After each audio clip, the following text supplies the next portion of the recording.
Bonjour tout le monde, j'espère que vous allez bien. Donc, petite session de trading. On va voir s'il y a des opportunités au marché. Donc, toujours marché SP500, range 8, ok. Donc, pour le moment, on voit effectivement il y a une opportunité d'achat, pas mal. Donc, franchement, j'attends la confirmation.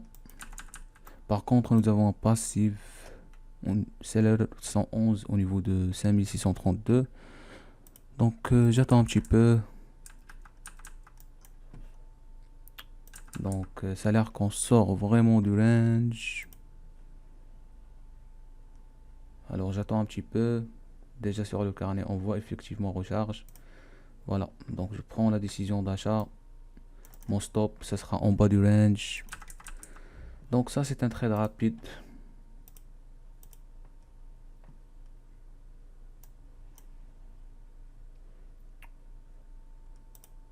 Donc, ça, c'est un trade rapide.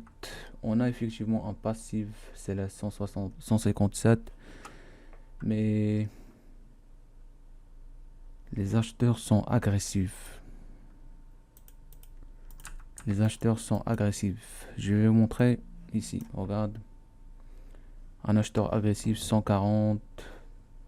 Il met vraiment 140 contrats. Donc, c'est bénéfique pour nous.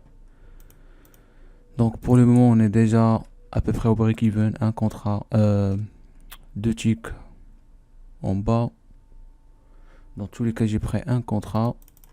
Et on va voir si je peux renforcer ma position, oui ou non.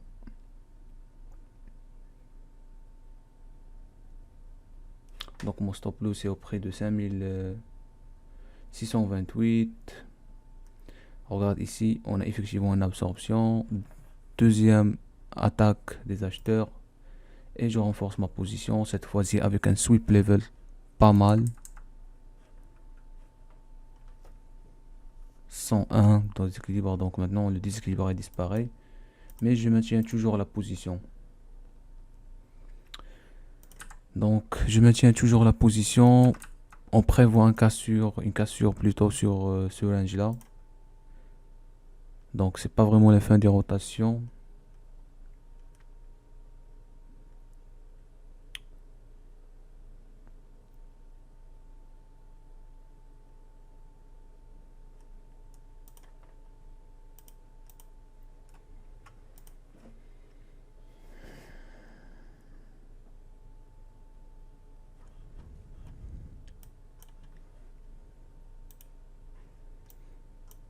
Donc auprès de 5631, on a vraiment des passifs SLS. Mais comme je vous ai dit, les acheteurs agressifs sont là, sont présents. Donc l'augmentation de delta c'est bénéfique pour nous. Sur l'inside print on voit effectivement des acheteurs agressifs, 137 au marché. Donc on verra sur le footprint de delta. Ok, pas mal. Au même niveau on a 234 contrats ici. Donc c'est déjà bien. Sur 4 heures il n'y a pas vraiment grand chose. 120 minutes la même chose. Donc effectivement on a un séquençage d'ordre. Donc réaction du marché pas mal. Ok, donc on prévoit vraiment l'accélération du prix.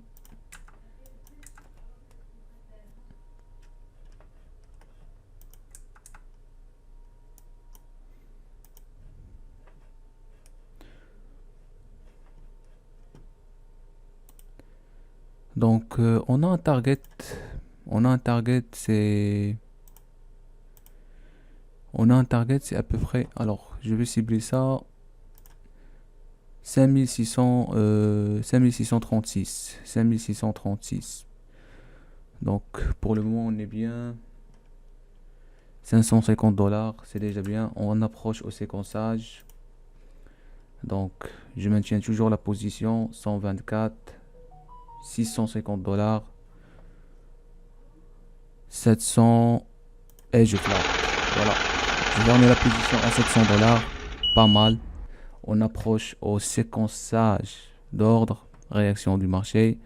Et sur le profondeur du marché, on a vraiment 134, 111. Donc, vraiment, c'est le point idéal pour sortir. Voilà, on constate que le marché a réagi vers la baisse. Pas mal, un trade déjà bien pour une session de vendredi. Donc ici, vous voyez cette descente, mais le volume n'est pas important. Donc on peut vraiment constater encore une augmentation de prix. Là, on constate passive bias 144.